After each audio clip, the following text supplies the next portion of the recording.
So we can see that even here in the book of Deuteronomy, which is the law, I believe, if I'm not mistaken, Deuteronomy means the second book of the law.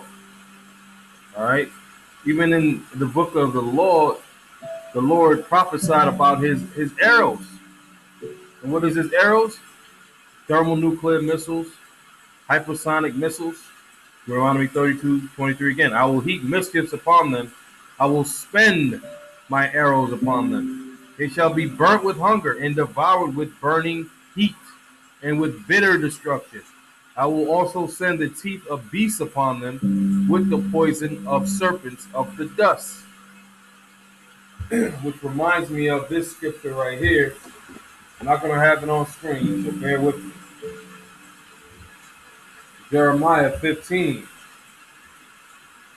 All right, verse 1. Then said Yahweh Shemel Shai to me, though Moses and Samuel stood before me, yet my mind cannot be towards this people.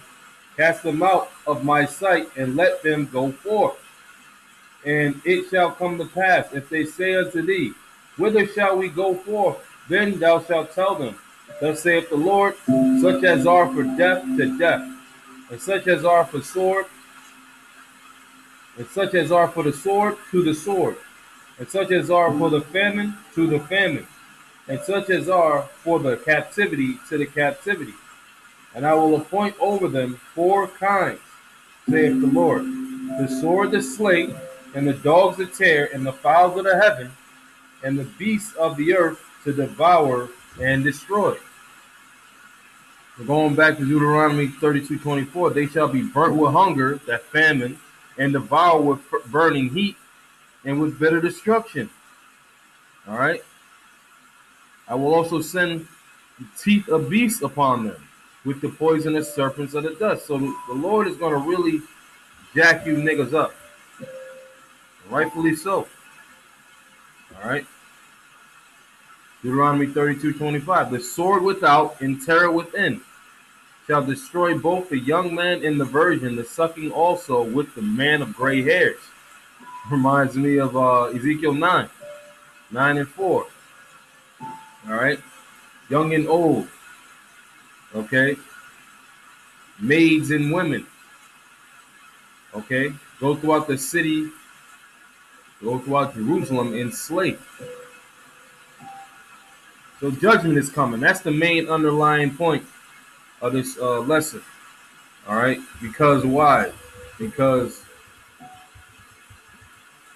of the rock that begot thee, thou art unmindful and hast forgotten the power that formed thee.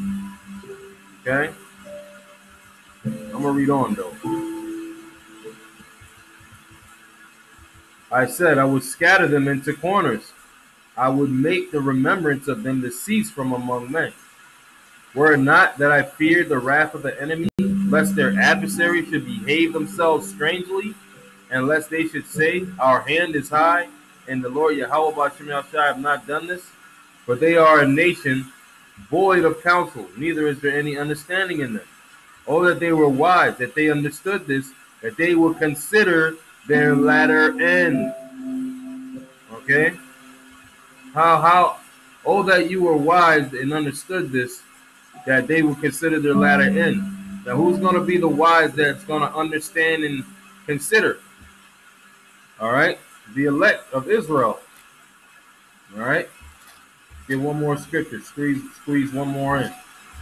For a woman. Isaiah 1:3. The ox knoweth his owner, and the ass his master's crib, but Israel doth not know. My people doth not consider. And that means, all right, on a majority level. A majority of these niggas, man, they don't consider the Lord. They don't consider their ways. That's why the scriptures say, well, sinful nation, a people laden with iniquity, a seed of evildoers, children that are corrupters. They have forsaken Yahweh, Bashim Shai. They have provoked the Holy One of Israel unto anger. They are gone away backwards. All right, you provoke the Holy One of Israel to anger. All right, because why? Of the rock that begot thee, thou art unmindful and hast forgotten the power that formed thee.